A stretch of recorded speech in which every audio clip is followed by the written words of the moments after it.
Hello नमस्कार दोस्तों, कैसे हैं आप सभी लोग। उम्मीद है आप सभी लोग बहुत ही अच्छे होंगे। मैं आपका अपना दोस्त बीके वर्मा एक बार फिर स्वागत करता हूं आपके अपने YouTube चैनल कृष्णा दा इलेक्ट्रिशियन में, जिसमें हम पढ़ रहे हैं इलेक्ट्रिशियन थ्योरी का प्रदीप्ति टॉपिक।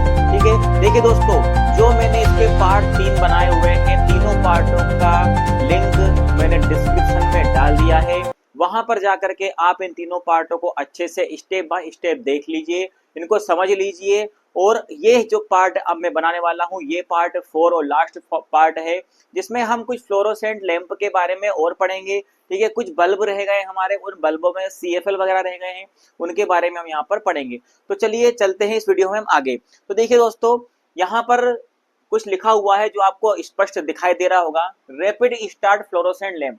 ये रैपिड का मतलब क्या होता है, आपने सुना होगा रैपिड मतलब तीव्र गति से। ठीक है, तो दोस्तों क्या होता है, जो हमारी जो ट्यूबलाइट्स होती हैं, जो अभी जो वर्तमान में हालांकि उन ट्यूबलाइट्स का प्रयोग नहीं होता है, लेकिन पहले उन ट्यूबलाइट्स का प्रयोग होता था जिनमें इतना बड़ा एक चोक लगा होता था, स्टार्टर लगा होता था, और वो ब्लिंक करता था। क्योंकि वो जो ट्यूबलाइट्स होती थी उनको स्टार्ट होने में लगभग 5 से 10 या 15 से 20 सेकंड का समय लगता था। ठीक है, तो इसी कमी को दूर करने के लिए हमारे जो इंजीनियर्स बैठे हुए हैं, उन्होंने क्या किया, एक ऐसी ट्यूबलाइट या एक ऐसा लैंप तैयार किया जो बिना ब्लिंक किए तुरंत स्टार्ट हो जाए। ठीक है, तो देखिए उसको उन्होंने नाम दिया रैपिड स्टार्ट फ्लोरोसेंट लैंप। ठीक है, जो कि बिल्कुल स्विच चालू करते ही स्टार्ट हो जाए। देखिए इसमें क्या होता है, ये आपको चित्र दिख रहा है, यहाँ पर ये हमारी ट्यूब होती है। ठीक है, जो ट्यूबलाइट होती है वो होती है। यहाँ पर आपको ये दिख रहा है एक ट्रांसफार्मर के जैसा। ठीक है, क्या है ये, ट्रांसफार्मर के जैसा आपको दिख रहा है। ये पूरा एक ट्रांसफार्मर है, जिसकी ये प्राइमरी वाइंडिंग है और ये सेकेंडरी वाइंडिंग है। ठीक है, यानी कि इसको हम क्या बोलते हैं, इसको बेलास्ट बोलते हैं। क्या बोलते हैं, बेलास्ट, या चोक भी इसको हम बोल सकते हैं। ठीक है, ये चोक ही होता है। ठीक है, ये ट्रांसफार्मर की प्राइमरी वाइंडिंग और सेकेंडरी वाइंडिंग होती है। अब देखिए इसकी आवश्यकता क्यों पड़ती है। ठीक है, इसकी आवश्यकता इसलिए पड़ती है क्योंकि देखिए यहाँ पर आपको दिख रहा होगा, यहाँ पर एक इलेक्ट्रोड है। ठीक है, और यहाँ पर एक फिलामेंट है। यहाँ पर एक फिलामेंट की टेपिंग इससे जुड़ी हुई है। ठीक है, सेंटर टेप्ड है, और एक फिलामेंट की टेपिंग इसमें यहाँ जुड़ी हुई है। ठीक है, ये जुड़ी हुई है। ये इसलिए किया जाता है कि जैसे ही मैं इसमें ऐसी 230 वोल्ट की सप्लाई देता हूं, तो एक उच्च वोल्टेज क्या होता है, एक अति उच्च वोल्टेज इन फिलामेंट्स पर जाता है, और इसके अंदर जो ट्यूब, जो नियॉन और हमारी जो आर्गन गैस या मरकरी पारा भरा होता है, उसके बीच अभिक्रिया चालू हो जाती है।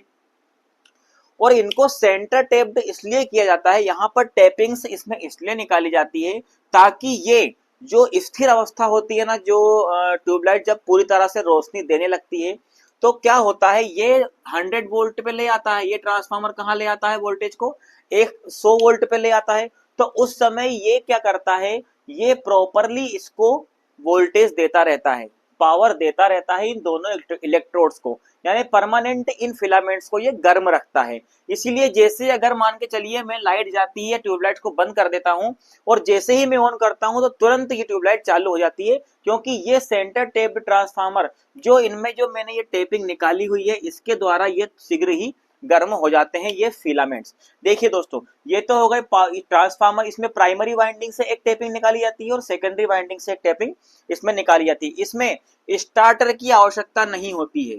ठीक है, स्टार्टर की आवश्यकता यहाँ पर नहीं होती है, इसीलिए ये ब्लिंक भी नहीं करता है। ठीक है, क्योंकि इसमें स्टार्टर होता ही नहीं है, इसमें सीधा ये बेलास्ट, ये चोक होता है जो सीधे ही इसको सप्लाई देता है। देखिए इसके कारण क्या होता है, एक तो हमारी वो समस्या खत्म हो गई, दूसरी इसमें एक समस्या और होती है जो कंपन की समस्या भी इसमें समाप्त हो जाती है। ठीक है, देखिए एक चीज, मेन चीज आपको ये चीज ध्यान रखना है इसमें, कि इसमें प्रत्येक जो टेपिंग होती है या जो वायर्स होते हैं, उनका कलर अलग अलग रखा जाता है।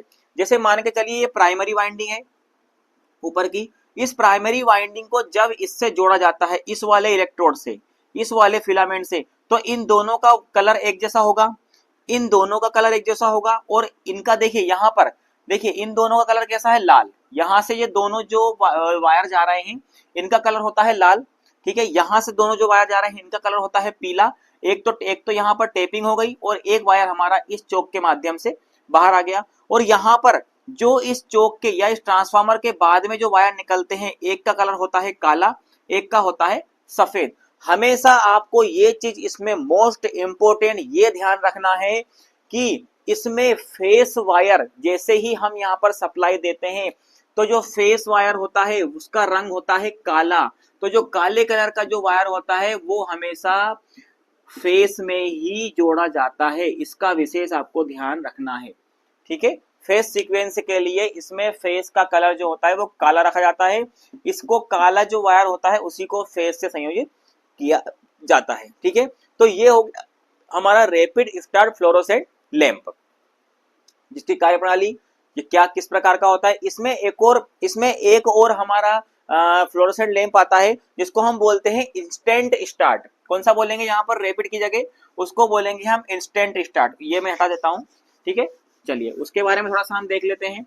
उसको बोलेंगे हम इंस्टेंट स्टार्ट फ्लोरोसेंट लैंप। ठीक है, वो भी तुरंत ही स्टार्ट होता है, इंस्टेंट। ठीक है, इंस्टेंट स्टार्ट फ्लोरोसेंट लैंप। लेकिन उसमें आप एक चीज हमेशा ध्यान रखना, उसमें सिर्फ क्या होता है, इस प्रकार का एक उसमें ट्यूब होता है और दोनों संयोजक सिरे सिर्फ एक ही प्रकार के होते हैं। और इसमें क्या होता है, इसमें एक ऑटो ट्रांसफार्मर लगा होता है। ठीक है दोस्तों, इसमें ऑटो ट्रांसफार्मर इस प्रकार से लगा होता है और यहाँ पर इससे सप्लाई यहाँ पर ले ली जाती है। देखिए ये एसी हो गया, यहाँ पर 230 वोल्ट।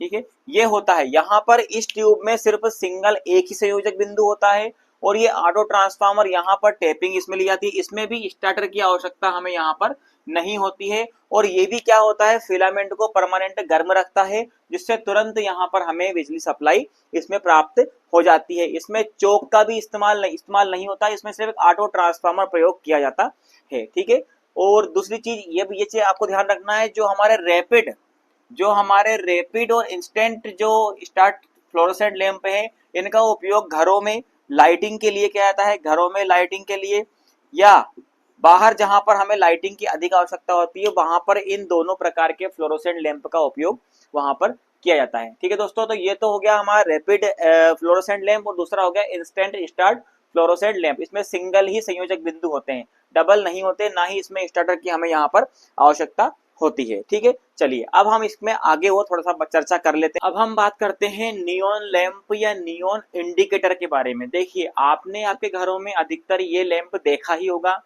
जैसे आपके घरों में जब आप रात्रि के समय सोने के टाइम पे आप मेन जो बल्ब होते हैं उनको बंद करके जो एक हल्की रोशनी वाला बल्ब आप उपयोग करते हैं, जिन्हें नाइट लैंप कहा जाता है, या फिर जो बोर्ड के अंदर आपने देखा होगा एक रेड कलर का वहां पर एक बल्ब लगा होता है, इसकी हल्की सी जो रोशनी होती है वो नारंगी या लाल कलर की होती है। ठीक है, ऑरेंज कलर की होती है, उसको भी नियॉन लैंप ही कहा जाता है। देखिए उसकी कार्यप्रणाली किस प्रकार की होती है उसके बारे में हम थोड़ा सा यहाँ पर जान लेते हैं। देखिए नियॉन लैंप या नियॉन इंडिकेटर, इसको कोल्ड कैथोड लैंप भी कहते हैं। इसको कोल्ड कैथोड लैंप इसलिए कहा जाता है कि जो इसका ऋणात्मक सिरा होता है या जो कैथोड होता है उसको इलेक्ट्रॉन को उत्सर्जित करने के लिए उसको गर्म नहीं करना होता है, या उस इलेक्ट्रोड को गर्म यहाँ पर नहीं करना पड़ता है, इसीलिए यहाँ कोल्ड कैथोड लैंप भी कहा जाता है। देखिए इसकी संरचना कुछ इस प्रकार की होती है। कभी भी अगर मान के चलिए आपके बोर्ड में अगर वो बल्ब खराब हो ना, तो उसको निकाल करके आप देखिएगा, वो कुछ इस प्रकार का होता है। उसमें दो इलेक्ट्रोड्स मिलेंगे आपको कांच की नली के अंदर, वो कांच था हल्का छोटा वाला, उस कांच के अंदर इस प्रकार से दो इलेक्ट्रोड को बहुत ही कम दूरी पर रखा जाता है। ठीक है, बहुत ही कम दूरी पर उनको इस प्रकार से रख दिया जाता है। ठीक है, और एक इलेक्ट्रोड के सीरीज में एक हाई ओम का, ठीक है, हाई रेजिस्टेंस यहाँ पर लगाया जाता है, जिसका लगभग जो रेजिस्टेंस का मान होता है वो 100 किलो ओम के ऊपर होता है। ठीक है, यहाँ पर ये इलेक्ट्रोड्स हो गए और ये बल्ब हो गया। अब देखिए इसमें क्या होता है, लगभग 10 mm दाब, ठीक है, 10 mm दाब के हिसाब से प्रेशर से इसमें आर्गन, इसके अंदर कौन सी गैस भरी है, आर्गन और नियॉन गैस भरी होती है। ठीक है, आर्गन और नियॉन गैस भर दी जाती है। अब क्या होता है, जैसे ही इसमें हम सप्लाई देते हैं, ठीक है, जिसमें ही हम एसी, इसमें 230 वोल्ट सप्लाई अंदर जाती है, तो ये इलेक्ट्रोड्स में क्या होता है, इलेक्ट्रोड में आयनीकरण की प्रक्रिया स्टार्ट हो जाती है, जिससे इसके अंदर जो आर्गन और नियॉन गैस भरी है वो अपने आयनों में विभक्त होती है और इन इलेक्ट्रोड से निकलने वाले इलेक्ट्रॉन्स और इन आयनों के परमाणु आपस में टकराने से ये बल्ब उजाला देता है। ठीक है, देखिए ये जो बल्ब होता है ये याद रखना, आपकी रेजिस्टेंस जो होता है इसका 100 किलो ओम के ऊपर ही ये होता है। ठीक है, लगभग 100 से 200 250 किलो ओम तक इसका रेजिस्टेंस रखा जाता है, किलो ओम तक रखा जाता है।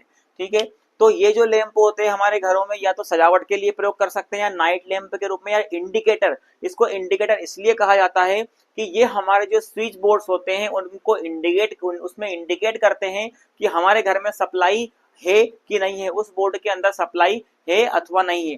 तो ये होता है हमारा कौन सा, नियॉन लैंप या कोल्ड कैथोड लैंप। ठीक है, इसका आप बहुत ध्यान रखना है। यहाँ पर रेजिस्टेंस का मतलब क्या होता है, ये रेजिस्टेंस क्यों लगाया जाता है, क्योंकि जैसे ही यहाँ पर एक उच्च वोल्टेज प्राप्त होता है इसको, ठीक है, उच्च वोल्टेज प्राप्त होता है, फिर ये जो वोल्टेज 230 वोल्ट जो हम देते हैं उसको ये घटा करके 110 वोल्ट ये रेजिस्टेंस कर देता है, जिससे कि ये प्रॉपरली वर्क करता रहता है। ठीक है, अगर रेजिस्टेंस नहीं होगा तो इसके इलेक्ट्रोड गर्म भी हो सकते हैं, ये बल्ब काला पड़ सकता है, ये बल्ब खराब भी हो सकता है। ठीक है, तो इसका प्रयोग, इसमें क्या क्या चीजें होती हैं वो मैंने आपको बता दी। आर्गन नियॉन गैस होती है। देखिए यहाँ पर हम अगर गैस बदल देंगे ना, देखिए ऐसा नहीं है कि ये लाल और नारंगी ही हमें प्रकाश उत्पन्न करे, ये अलग अलग प्रकार के भी प्रकाश उत्पन्न कर सकती है, हरा भी, नीला भी, सफेद भी। जिस प्रकार की गैस आप इसके अंदर भरेंगे, जो गैस आप इसके अंदर भरेंगे उसके हिसाब से ये प्रकाश हमें बाहर देगा, या हरा, नीला, पीला, लाल, गुलाबी, जिस तरह का हमें प्रकाश चाहिए है उस प्रकार की गैस यहाँ पर भरी जाती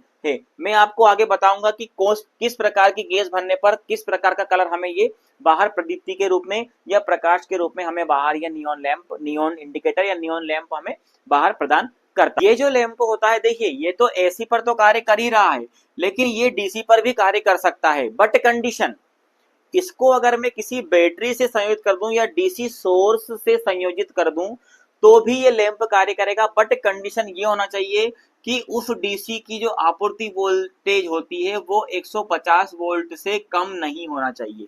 कितने वोल्ट से, 150 वोल्ट से कम नहीं होना चाहिए। और दूसरी चीज, मान के चलिए ये धन इलेक्ट्रोड है, ये ऋण इलेक्ट्रोड है, तो डीसी सप्लाई में अगर मान लो के चलिए मुझे इसको चलाना है, तो यहाँ पर जो ऋण होगा, जो ऋण कैथोड, जो ऋण इलेक्ट्रोड होगा उसका जो आकार होगा वो धन इलेक्ट्रोड के आकार से बड़ा होता है। ठीक है, बड़ा रखा जाता है। ठीक है, इसीलिए डीसी से चला सकते हैं इस बल्ब को, बट कंडीशन ये दोनों होना चाहिए कि इसमें जो ऋण इलेक्ट्रोड है, ऋण इलेक्ट्रोड कैसा होना चाहिए, बड़ा होना चाहिए, किससे, धन इलेक्ट्रोड से। ठीक है, ऋण इलेक्ट्रोड बड़ा होना चाहिए धन इलेक्ट्रोड से, और 150 मिनिमम 150 वोल्ट की विद्युत आपूर्ति मुझे इस लैंप को चाहिए अगर डीसी में मुझे इसको चलाना है तो। अब हम बात करेंगे नियॉन साइन ट्यूब के बारे में। देखिए आपने कहीं कहीं पर देखा होगा कि जो अक्षर लिखे होते हैं उनके अंदर लाइट जलती है। ठीक है, लाइट जलती है, कई प्रकार की डिजाइनिंग होती है, किसी का नाम लिखा हुआ होता है, किसी होटल का नाम लिखा होता है, या किसी भी चीज का एक कहीं भी नाम लिखा होता है, तो उसके अंदर किस प्रकार का बल्ब होता है उसको क्या बोलते हैं, तो उसको हम बोलते हैं यहाँ पर नियॉन साइन ट्यूब या नियॉन ट्यूब्स बोला जाता है। देखिए यहाँ पर मैंने नियॉन ट्यूब से इस प्रकार से इसलिए लिखा है क्योंकि जो वो कांच की जो नली होती है ना, जो लैंप जो ट्यूब होती है, उसको इस प्रकार से हाथ से मोड़ करके इसको क्या किया जाता है, इसको आवश्यकता के अनुसार जो हमें आकृति बनानी होती है उसके हिसाब से इसको यहाँ पर बना दिया जाता है। और इनके दोनों सिरों पर, एक सिरा ये और एक सिरा ये, इनके दोनों सिरों पर यहाँ पर क्या लगा दिए जाते हैं, इसमें इलेक्ट्रोड्स लगा दिए जाते हैं। ठीक है, इलेक्ट्रोड लगा दिए जाते हैं। ठीक है, चलिए यहाँ तक तो हो गया। अब थोड़ा सा हम नीचे आते हैं। देखिए इस प्रकार के साइन ट्यूब जो होते हैं इनमें एक स्टेप अप ट्रांसफार्मर होता है। कौन सा ट्रांसफार्मर होता है, स्टेप अप ट्रांसफार्मर होता है। ठीक है, स्टेप अप ट्रांसफार्मर होता है क्योंकि इस प्रकार के साइन ट्यूब को प्रज्वलित करने के लिए, जलाने के लिए बहुत ही हाई वोल्टेज की आवश्यकता होती है, और ये वोल्टेज होती है लगभग 2000 वोल्ट से लेके 15000 वोल्ट तक की हमें यहाँ पर सप्लाई चाहिए होती है, या यहाँ पर वोल्टेज हमें चाहिए होती है। क्योंकि इसमें हम 230 वोल्ट की सप्लाई देते हैं, उसी लिए यहाँ पर स्टेप अप ट्रांसफार्मर लगाया जाता है, जिससे कि ये क्या हो, इसमें जिसके इन ट्यूब्स के अंदर जो नियॉन या आर्गन गैस भरी है, कौन सी, जो नियॉन गैस भरी है, उसका आयनीकरण हो सके और यहाँ पर ये हमें आवश्यकता के अनुसार इसमें प्रकाश उत्पन्न हो सके। देखिए ये बड़े बड़े साइन बोर्ड्स होते हैं, अगर मान के चलिए मैं इसमें कोई भी फिलामेंट लगाता हूं तो उसमें खर्चा भी ज्यादा आता है और बहुत बड़े बड़े मुझे फिलामेंट इसमें लगाने होंगे, जो कि बहुत ज्यादा खतरे का भी सूचक होता है। देखिए तो इस प्रकार से यहाँ पर इसमें गैस भर करके यहाँ से इसमें सप्लाई, दोनों तरफ से सप्लाई दे करके उस गैस का आयनीकरण किया जाता है, जिससे क्या होता है, यहाँ पर स्टेप अप ट्रांसफार्मर के वजह से जो हमारा यहाँ पर अति उच्च वोल्टेज इन इलेक्ट्रोड्स में जाता है, तो बहुत तेज यहाँ पर गैसों का आयनीकरण स्टार्ट हो जाता है, जिससे इलेक्ट्रॉन और आयनों के बीच में जब टकराव उत्पन्न होता है तो ये क्या होता है, उसके कारण यहाँ पर तीव्र रोशनी पैदा होती है और ये जो ट्रांसफार्मर होता है इसके बाद में उस वोल्टेज को कम करके स्थिर कर देता है, जिससे कि वो साइन ट्यूब जो होता है वो उसमें रोशनी बराबर जलती रहती है। देखिए आपको यहाँ पर एक चीज और दिखाई दे रही होगी, यहाँ पर मैंने इसकी सेकेंडरी वाइंडिंग, ये प्राइमरी वाइंडिंग है, ये सेकेंडरी वाइंडिंग है, इसकी सेकेंडरी वाइंडिंग को यहाँ पर ग्राउंड किया हुआ है, यानी कि अर्थ किया हुआ है। इसका मतलब देखिए क्या होता है, इसका मतलब ये होता है कि इस ट्यूब को चलाने के लिए हमें लगभग 5000 वोल्टेज की आवश्यकता होती है, लेकिन ये क्या करता है, ये 2000 वोल्ट से 15000 वोल्टेज तक लाता है। मान के चलिए ये स्टेप अप ट्रांसफार्मर 10000 वोल्ट की सप्लाई दे रहा है, कितने की, 10,000 वोल्टेज की आउटपुट शक्ति दे रहा है। अब यहाँ पर क्या हुआ, मैंने इसे सेंटर टेप्ड करके यहाँ से अर्थ कर दिया, ठीक है। अर्थ करने पर क्या होगा कि 10,000 जो सप्लाई वोल्टेज है ये दो भागों में डिवाइड हो जाएगा, यानी 5,000 यहाँ पर और 5,000 यहाँ पर ये डिवाइड हो जाएगा, यानी कि जो अर्थ का संयोजन बिंदु है और एक मुख्य इलेक्ट्रोड के बीच में वोल्टेज कितना हो जाएगा, 5,000 वोल्ट हो जाएगा। तो इसकी जो कार्यकारी वोल्टेज कितनी रखी जाती है, 5,000 वोल्ट ही रखी जाती है इसकी कार्यकारी वोल्टेज। इसीलिए इसको यहाँ पर अर्थ सुरक्षा की दृष्टि से भी किया जाता है, क्योंकि देखिए 15 केवी का वोल्टेज बहुत अत्यधिक वोल्टेज होता है, ठीक है, बहुत ज्यादा वोल्टेज होता है। इसीलिए उसको कम करने के लिए यहाँ पर इसको सेंटर टेप्ड करके अर्थ कर दिया जाता है, जिससे कि इसके जो अर्थ इलेक्ट्रोड है, जो अर्थिंग है, अर्थ और एक मुख्य इलेक्ट्रोड के बीच में इसका विभव कितना हो जाता है, 5,000 वोल्ट तक पहुंच जाता है, ठीक है। देखिए ये जो लैंप होते हैं ये हमेशा साइन बोर्ड, कहीं भी साइन बोर्डों के रूप में ही उपयोग किए जाते हैं, ठीक है। तो थोड़ा सा आप इसके बारे में जानकारी ले लीजिए कि ये जो है 2000 से 15,000 वोल्ट तक का ये स्टेप अप ट्रांसफार्मर यहाँ पर हमें आउटपुट शक्ति देता है। यहाँ पर इसमें फ्यूज भी लगा होता है, क्या लगे होते हैं, फ्यूज, क्योंकि देखिए ये बहुत ही उच्च वोल्टेज पर कार्य करने वाला एक नियॉन ट्यूब्स होता है जो साइन बोर्ड के रूप में उपयोग होता है। इस प्रकार का लैंप देखिए ये भी एक प्रकार का कोल्ड कैथोड लैंप का ही एक प्रकार है, जिसमें इसके इलेक्ट्रोड्स को भी गर्म करने की आवश्यकता नहीं होती है। जब इसमें मैं ही सप्लाई देता हूं ना, तो उच्च वोल्टेज कारण धारा का मान क्या होता है, धारा का मान बहुत कम होता है, ठीक है, क्योंकि यहाँ पर वोल्टेज का मान ज्यादा होता है, इसीलिए इसके इलेक्ट्रोड्स क्या होते हैं, गर्म। अधिक धारा, कम धारा के कारण ये गर्म नहीं हो पाते हैं। लेकिन हाँ, जैसे ही इसमें आयनीकरण की प्रक्रिया संपूर्ण हो जाती है, पूर्ण हो जाती है, यानी कि ये नियॉन ट्यूब्स पूर्ण तरीके से प्रकाशित हो जाता है, तो धारा का मान फिर यहाँ पर बढ़ने लगता है, जिसको ये जो ट्रांसफार्मर होता है, फिर ये हाई रिएक्टेंस ट्रांसफार्मर क्या करता है, धारा के मान को यहाँ पर नियंत्रित करता है। फिर ये क्या, किसका कार्य करने लगता है, एक हाई रेजिस्टेंस का कार्य करने लगता है, जो धारा के मान को नियंत्रित कर देता है। और एक चीज आपको और ध्यान रखना है, यहाँ पर इस सारी प्रक्रिया में क्या होता है, यहाँ पर पावर फैक्टर का विशेष ध्यान रखा जाता है, क्योंकि इन सारी प्रक्रिया में पावर फैक्टर का मान बहुत ही गिर जाता है, जिसकी क्षतिपूर्ति के लिए यहाँ पर इस ट्रांसफार्मर के पहले यहाँ पर कैपेसिटर का प्रयोग किया जाता है, किसके लिए, पावर फैक्टर की क्षतिपूर्ति के लिए। अब हम बात कर लेते हैं जो नियॉन जो हमारे ट्यूब्स होते हैं उसमें हमें अगर कलर्स की आवश्यकता है, अलग अलग प्रकार के कलर की, तो हम उसमें किस प्रकार की कौन सी गैस भरेंगे जिससे हमें वो कलर प्राप्त हो। मान के चलिए मुझे उसमें पीला कलर चाहिए, तो मैं उसमें हीलियम गैस भर दूंगा, किसमें, उस ट्यूब में, ठीक है। देखिए जिस प्रकार की गैस होगी उस प्रकार का यहाँ पर हमें कलर प्राप्त होगा। तो पीला कलर प्राप्त करने के लिए उसके ट्यूब के अंदर हीलियम गैस भरी जाती है, ठीक है। और पीली नली, देखिए नली का जो कलर होता है वो भी क्या होता है, पीला होता है। यहाँ पर अगर मुझे उसमें से हरा कलर चाहिए तो मुझे नियॉन गैस के साथ में यहाँ पर पारे की वाष्प भी भरना होगा। ठीक है, क्या भरना होगा, नियॉन गैस के साथ में पारे की वाष्प अगर मैं भरूंगा और पीले कलर की ही अगर ट्यूब होगी तो मुझे यहाँ पर कौन सा कलर प्राप्त होगा, ग्रीन कलर प्राप्त होगा। अगर मुझे यहाँ पर लाल रंग चाहिए है उस ट्यूब में से तो मुझे नियॉन गैस भरनी होगी। ठीक है, और अगर मुझे नारंगी और लाल दोनों ही कलर लगभग लगभग चाहिए, जो कि हम अधिकतर हमारे जो स्विच बोर्ड होते हैं उनमें होता है, तो उसमें नियॉन नियॉन गैस और कुछ मात्रा में आर्गन गैस भी वहां पर भरना होगा। अगर नीला रंग चाहिए उस ट्यूब में से तो पारे के साथ में आर्गन गैस भरने की, पारा का कलर हल्का हल्का नीला होता है, जो कि हमारी जो ट्यूबलाइट्स होती है ना, फ्लोरोसेंट लैंप जो होते हैं, CFL जो होती है, उनमें पारे के साथ में आर्गन गैस ही भरी जाती है, इसलिए उनका रंग हल्का सा नीला सफेद होता है। ठीक है, अब मुझे अगर गोल्डन कलर चाहिए तो मैं यहाँ पर नियॉन गैस के साथ में हीलियम गैस का मिश्रण वहां पर भर दूंगा। और यदि मुझे सफेद कलर चाहिए तो उस ट्यूब के अंदर में कार्बन डाइऑक्साइड गैस भरूंगा, जिससे कि मुझे सफेद रंग प्राप्त होगा। ये देखिए, ये चीज मैं आपको इसलिए बता रहा हूं क्योंकि ये अधिकतर एग्जाम में ये सारणी पूछ लेता है कि बताइए नियॉन साइन ट्यूब में अगर मुझे आउटपुट में अगर लाल रंग चाहिए तो मुझे किस प्रकार की किस गैस का उपयोग करना होगा, तो किस गैस का उपयोग करना होगा, नियॉन गैस का उपयोग करना होगा। ठीक है, अगर नारंगी लाल कलर चाहिए तो मुझे किस गैस का उपयोग करना होगा, नियॉन प्लस आर्गन गैस का उपयोग करना होगा। अगर मुझे हरा कलर चाहिए तो मुझे किस गैस का प्रयोग करना होगा, नियॉन प्लस हीलियम का प्रयोग करना होगा। अगर मुझे सफेद कलर चाहिए तो मुझे कार्बन डाई गैस का प्रयोग करना होगा, कार्बन डाइऑक्साइड गैस का प्रयोग करना होगा। तो इस प्रकार से इन गैसों के द्वारा ही ये कलर्स हमें अलग अलग प्राप्त होते हैं। इसके लिए अलग से हमें उस पर कलर करने की आवश्यकता बिल्कुल भी नहीं है। ये इसका सबसे अच्छा एक बेनिफिट हमें ये होता है कि जैसे ही हम उसमें जो गैस उसमें निष्क्रिय गैस डालेंगे उस प्रकार का कलर हमें बाहर वहां पर प्राप्त हो जाता है। देखिए ये कलर सब क्या होते हैं, ये अधिकतर पराबैंगनी कलर्स होते हैं। जैसे लाल कलर होता है ये नहीं होता पराबैंगनी, क्योंकि इसकी तरंगदैर्घ्य अधिक होती है, ये अवरक्त किरणों में आती है।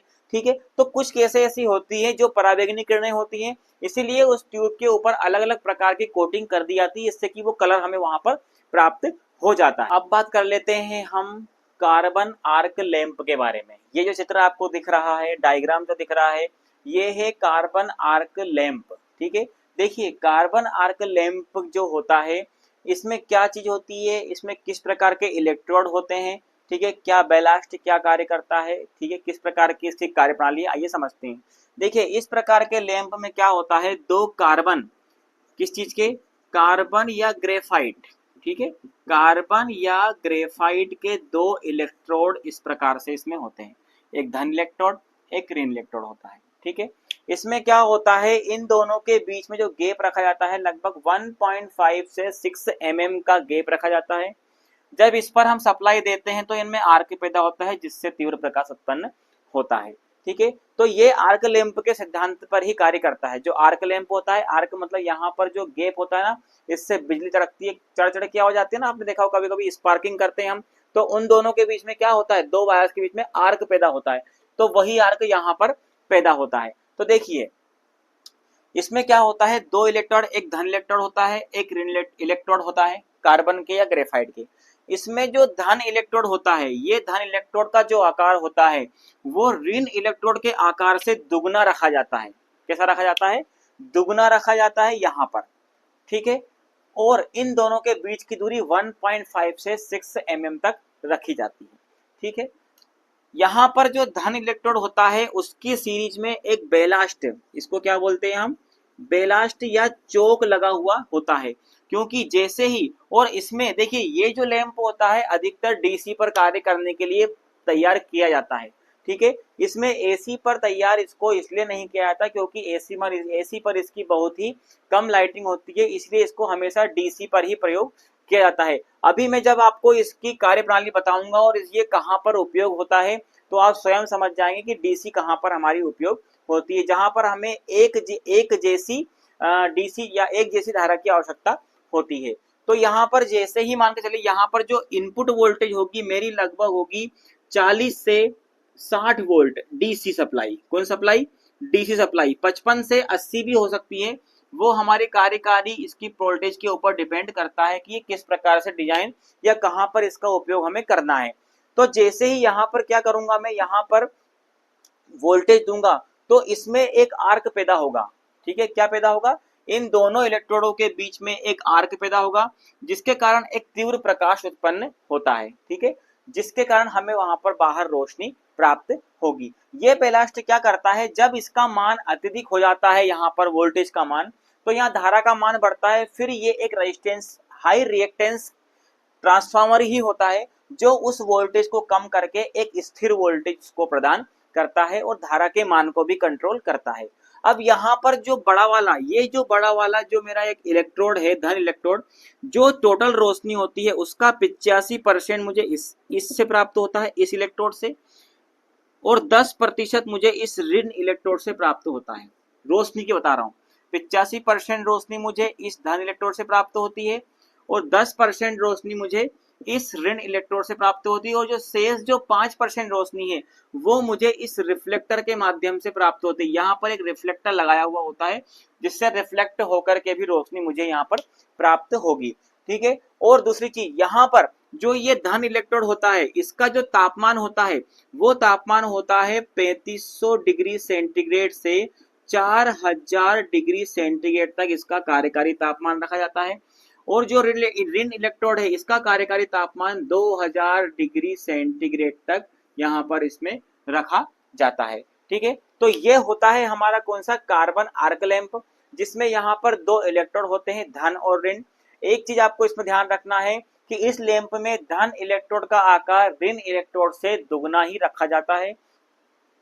85% रोशनी मुझे इस इलेक्ट्रोड से, 10% रोशनी मुझे इस ऋण इलेक्ट्रोड से, और 5% रोशनी जो मुझे प्राप्त होती है वो होती है रिफ्लेक्टर के माध्यम से। कार्यकारी तापमान 3500 डिग्री सेंटीग्रेड होता है किसका, धन इलेक्ट्रोड का। ऋण इलेक्ट्रोड का कार्यकारी तापमान 2000 डिग्री सेंटीग्रेड तक होता है। इसमें ये चोक हम जो धन इलेक्ट्रोड होता है उसके सीरीज में ये बेलास्ट प्रयोग करते हैं, ठीक है। 40 से 60 वोल्टेज तक इसकी आपूर्ति वोल्टेज यहाँ पर रखी जाती। और इसमें देखिए, इसमें हमें जो प्राप्त होता है, जो प्रदीप्ति प्राप्त होती है, जो प्रकाश प्राप्त होता है, वो प्रकाश हमें प्राप्त होता है 40 ल्यूमेन प्रति वाट। 40 ल्यूमेन प्रति वाट की एफिशिएंसी होती है, इतना मुझे यहाँ पर प्रकाश प्राप्त होता है। और इसका प्रयोग कहाँ पर किया जाता है, सीधी सी बात है, यहाँ पर डीसी का उपयोग हो रहा है। तो सिनेमा घरों में प्रोजेक्टर, जो प्रोजेक्टर होते हैं ना, जो पीछे से लैंप इस प्रकार से निकल के आती है रोशनी, वहां पे यही कार्बन आर्क लैंप प्रयोग किया जाता है। ये रिफ्लेक्टर उसमें लगा होता है, और डीसी इसलिए क्योंकि हमें एक सी विद्युत धारा वहां पर उस पर्दे के ऊपर चाहिए होती है, क्योंकि जो चित्र होते हैं वो कई सारी फिल्म्स को मिलाकर, फोटोज को मिलाकर बने हुए होते हैं, इसीलिए वहां पर हमें एक जैसी ही विद्युत धारा वहां पर चाहिए होती है। इसीलिए इस डीसी आधारित इस लैंप का प्रयोग वहां पर किया जाता है।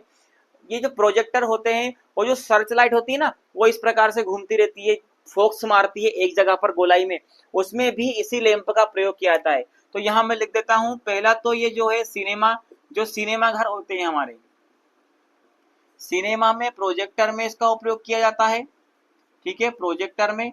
और सर्च लाइट, ठीक है, सर्च लाइट जो होती है, जो वहां पे बहुत ज्यादा अंधेरा हो वहां पर सर्च लाइट किसी वस्तु को ढूंढने के लिए, किसी व्यक्ति वस्तु या किसी एक विशेष चीज को ढूंढने के लिए उसका प्रयोग किया जाता है, वहां पर इस लैंप का प्रयोग यहाँ पर किया जाता है, ठीक है। तो ये हो गया हमारा कार्बन आर्क लैंप। चलिए अब हम थोड़ा सा बात कर लेते हैं हेलोजन के बारे में और CFL। ये दो चीज हमने अभी तक इसमें नहीं पढ़ी है, ये दो चीज और हम इसमें देख लेते हैं कि हेलोजन क्या होता है और CFL क्या होता है, जिसका CFL और हेलोजन ये हमारे दैनिक उपयोग में हम उपयोग करते ही करते हैं। हेलोजन का उपयोग भी करते हैं और CFL तो हम अधिकतर हमारे घरों में ही उपयोग करते हैं। इनके बारे में और हम थोड़ी सी जानकारी प्राप्त कर। चलिए अब हम बात करते हैं हेलोजन की, ठीक है। ये है हेलोजन, ये जो चित्र आपको दिख रहा है इसको हम बोलते हैं क्या, हेलोजन। ये आपने देखा होगा, इस प्रकार से पॉइंट होता है, एक होल्डर होता है विशेष प्रकार का, उसमें इसको फंसा दिया जाता है। देखिए हेलोजन जो होता है वो गर्मा गर्म सिद्धांत पर कार्य करता है। कौन सा सिद्धांत होता है, गर्मा गर्म सिद्धांत।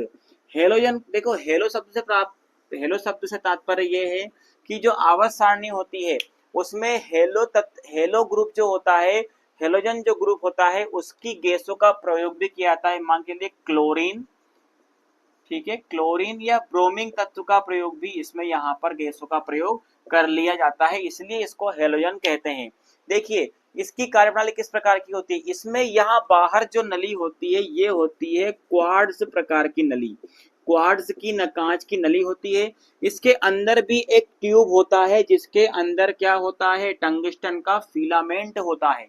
बहुत अधिक गर्म होता है ये फिलामेंट, ठीक है। जैसे ही हम इसमें सप्लाई देते हैं तो ये फिलामेंट गर्म हो जाता है, ठीक है। यहाँ टंगस्टन गर्म होता है और इसके अंदर जो नियॉन और जो क्लोरीन ब्रोमीन जो गैस भरी हुई है इनके बीच में अभिक्रिया होती है और यहाँ पर बहुत तीव्र गति से इलेक्ट्रॉन्स और आयनों के बीच में टकराव के कारण ये फिलामेंट क्या होता है? ये फिलामेंट गर्म हो रहा है और प्रकाश उत्पन्न करता है, ठीक है। देखिए यहाँ पर हेलोजन तत्व जो यहाँ पर ये हेलोजन की गैसें हैं, ब्रोमीन क्लोरीन होने का मुख्य फायदा हमें क्या होता है? इसमें रिवर्स प्रक्रिया प्रारंभ होती है। कैसी?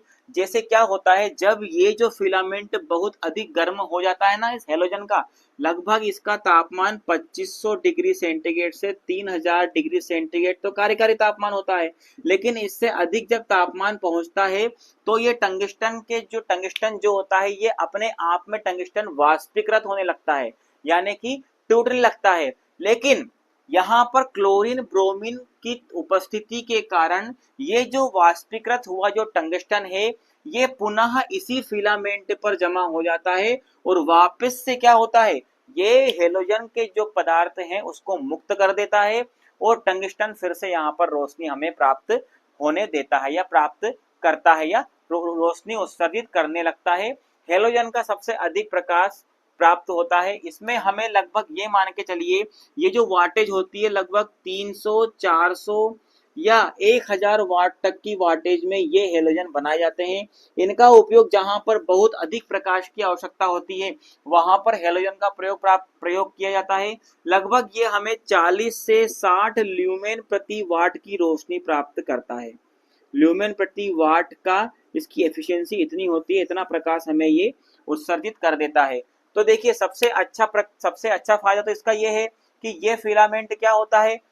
टूट जाता है। अगर टंगस्टन वाष्पीकृत होता है तो पुनः यहाँ जुड़ भी जाता है, क्योंकि इसके जो टंगस्टन के जो अणु होते हैं वो पुनः क्या होता है? इस फिलामेंट पर एकत्र हो जाते हैं और पुनः ये हमें प्रकाश उत्सर्जित करने लगता है। इसीलिए क्या होता है? इसकी जो नली को बहुत अधिक संकीर्ण बनाया जाता है और बहुत अधिक तापमान सहन करने वाली इस नली को बनाया जाता है ताकि ये फिलामेंट ये जो नली है ये इतनी सक्रिय, इतनी पतली, इतनी इसीलिए बनाई जाती है ताकि फिलामेंट जो गैस है इसमें अधिक दबाव, प्रेशर, जो हमारी ब्रोमीन क्लोरीन जो गैसें हैं वो इसमें अधिक दबाव पैदा कर सके और ये फिलामेंट टूटे ना, ठीक है। टूटने के बाद भी अगर वाष्पीकृत भी हो तो इसके अंदर जो प्रक्रिया होती है जो हेलोजन तत्व होते हैं उनसे प्रक्रिया करके ये पुनः वाष्पीकृत हुआ टंगस्टन पुनः अपने फिलामेंट के ऊपर जाकर जमा हो जाता है और हमें ऊर्जा प्रदान करता है या रोशनी प्रदान करता है। इस लैंप में देखिए किसी प्रकार के ना तो हमें चोक की आवश्यकता होती है ना ही कोई स्टार्टर की आवश्यकता होती है, ठीक है। उसके बिना भी ये हमें काफी अच्छी रोशनी यहाँ पर दे देता है। लगभग ये मान के चलिए आपकी 35 से 40 ल्यूमेन या 40 से 60 ल्यूमेन तक की वाटेज में भी इनको बनाया जाता है, ठीक है। तो देखिए ये हेलोजन जो होते हैं जहां पर हमें अधिक लाइट की आवश्यकता होती है, फोक्स की आवश्यकता होती है, जैसे मान के चलिए रेलवे स्टेशन हो गए, जो हवाई अड्डे हो गए या पार्क या प्लेग्राउंड जो क्रिकेट के ग्राउंड्स होते हैं उनमें इन हेलोजन्स का उपयोग किया जाता है। शादी वगैरह के जो प्रोग्राम्स होते हैं उनमें हम हेलोजन लगाते हैं तो वो ये चीज वहां पर कार्य आती है क्योंकि ये अधिक तापमान भी सहन कर सकता है। तो ये होता है हमारा हेलोजन। अब गर्मा गर्म सिद्धांत का ध्यान रखना, गर्मा गर्म सिद्धांत यानी ये अपने फुल उसमें गर्म हो जाता है, लगभग 2500 से 3000 डिग्री सेंटीग्रेड तक भी ये गर्म हो जाता है, ठीक है। अब हम बात करते हैं CFL के बारे में, ठीक है। CFL इससे जस्ट उल्टा ही होता है, उसके बारे में हम चर्चा कर। अब बात करते हैं हम फ्लोरोसेंट लैंप के बारे में, ठीक है। CFL के बारे में, fluorescent compact fluorescent lamp, CFL का फुल फॉर्म क्या होता है? Compact fluorescent lamp. देखिए इसकी जो कार्य प्रणाली होती है वो सेम होती है मरकरी वेपर लैंप की तरह ही होती है, ठीक है। जो हमारे मरकरी वेपर लैंप जो ट्यूबलाइट्स होती है ना, सेम टू सेम उसी प्रकार इसकी कार्य प्रणाली होती है। ये थोड़ा सा चित्र सही नहीं बना है लेकिन आप समझ जाइए CFL कुछ इस प्रकार का होता है हमारे घरों में। देखा है हमने। यहाँ पर ये इस प्रकार की ट्यूब्स होती हैं इसमें, ठीक है, और इसके अंदर एक इलेक्ट्रॉनिक परिपथ होता है, बेलास्ट वगैरह, ठीक है। क्या होता है ये इलेक्ट्रॉनिक यहाँ पर परिपथ होता है, इलेक्ट्रॉनिक परिपथ होता है इसके अंदर। देखिए जब क्या होता है, इसको यहाँ पर जब विद्युत सप्लाई से जोड़ा जाता है तो इसके अंदर भरी जो पारा है और जो नियॉन या आर्गन गैस है वो आयनीकृत होती है, पारा वाष्पीकृत होता है, जिससे अल्ट्रावायलेट किरणें इसके अंदर पैदा होती है, ठीक है, जिनको हम देख नहीं सकते। इसीलिए इसके ऊपर क्या की जाती है, फास्फोरस पदार्थ की कोटिंग की जाती है, फ्लोरोसेंट पदार्थ की कोटिंग की जाती है, जिससे हमें यहाँ पर दृश्य प्रकाश प्राप्त होता है, ठीक है। केडियम सिलिकेट, केडियम बोरेट, मैग्नीशियम टंगस्टेट, मैंने आपको बताया था किस प्रकार की रोशनी हमें चाहिए है, उस प्रकार की कोटिंग इसके जो नली होती है, ट्यूब होती है, उसके ऊपर कर दी जाती है। देखिए CFL जो होता है, CFL जो हमारे गर्मा गर्म सिद्धांत पर कार्य करते हैं ना, जो बल्ब गर्मा गर्म सिद्धांत पर, उससे बिल्कुल विपरीत होता है। ये बिल्कुल भी गर्म नहीं होता है, क्योंकि ये मरकरी वेपर लैंप के सिद्धांत पर कार्य करता है। इसमें किसी प्रकार का कोई फिलामेंट नहीं होता है, ठीक है। इसमें इलेक्ट्रोड्स होते हैं। इसमें यहाँ पर एक उच्च वोल्टेज प्राप्त होता है हमें। इसमें बेलास्ट होता है, ठीक है, इसमें बेलास्ट होता है, लेकिन एक इलेक्ट्रॉनिक परिपथ यहाँ पर बहुत सारी आजकल बहुत ही हाई टेक हो गई है हर चीज। तो यहाँ पर बेलास्ट इसी के अंदर छोटा सा लगा होता है, जिससे हमें उच्च वोल्टेज प्राप्त होती है, जिससे आयनीकरण और वाष्पीकरण की क्रिया होती है, जिसके कारण ये CFL हमें रोशनी प्रदान करता है। और जैसे ही यहाँ पर रोशनी अपनी पूर्ण उसमें आ जाता है रोशनी में, तो फिर यहाँ पर जो बेलास्ट लगा होता है वो वोल्टेज को कम कर देता है और धारा के मान को नियंत्रित करता है, ठीक है। तो ये देखिए CFL का मतलब यही होता है, जो हमारे मरकरी वेपर लैंप का सिद्धांत होता है कार्यप्रणाली, सेम टू सेम उसी प्रकार की कार्यप्रणाली इसकी होती है। अधिक अच्छे से इसको समझने के लिए आप उस मेरे यूट्यूब के उस वीडियो को देख लीजिए, जिसमें मैंने बताया था मरकरी वेपर लैंप की कार्यप्रणाली सेम टू सेम कुछ नहीं है। इसमें ट्यूब को डिजाइनिंग करके मोड़ दिया गया है और उसमें ट्यूब को सीधी रखा जाता है, बस इतना सा अंतर है, और उसमें किसी प्रकार का कोई अंतर नहीं होता है, ठीक है। तो CFL देखिए, CFL मार्केट में बहुत सारे वाटेज में आपको मिल जाता है। 3 वाट, ठीक है, 9 वाट, 12 वाट, 18 वाट, 20, 22, 24, 32, 40 वाट, कई प्रकार की वाटेज में ये हमें मिल जाता है, ठीक है। कई प्रकार की वाटेज में ये हमें मार्केट में मिल जाता है। जिस प्रकार की रोशनी हमें चाहिए होती है उस प्रकार की वाटेज में ये हमें वहां पर मिल जाता है। तो आजकल क्या होता है, वर्तमान में जो घरेलू हम घर में उपयोग करते हैं, इन्हीं CFLs का उपयोग किया जाता है, क्योंकि ये जो जैसे मान के चलिए मेरा एक 18 वाट का CFL है, ठीक है। यहाँ पर बता देता हूं मैं आपको, जैसे मान के चलिए इसका उपयोग क्यों करते हैं, यहाँ पर आप समझ जाएंगे।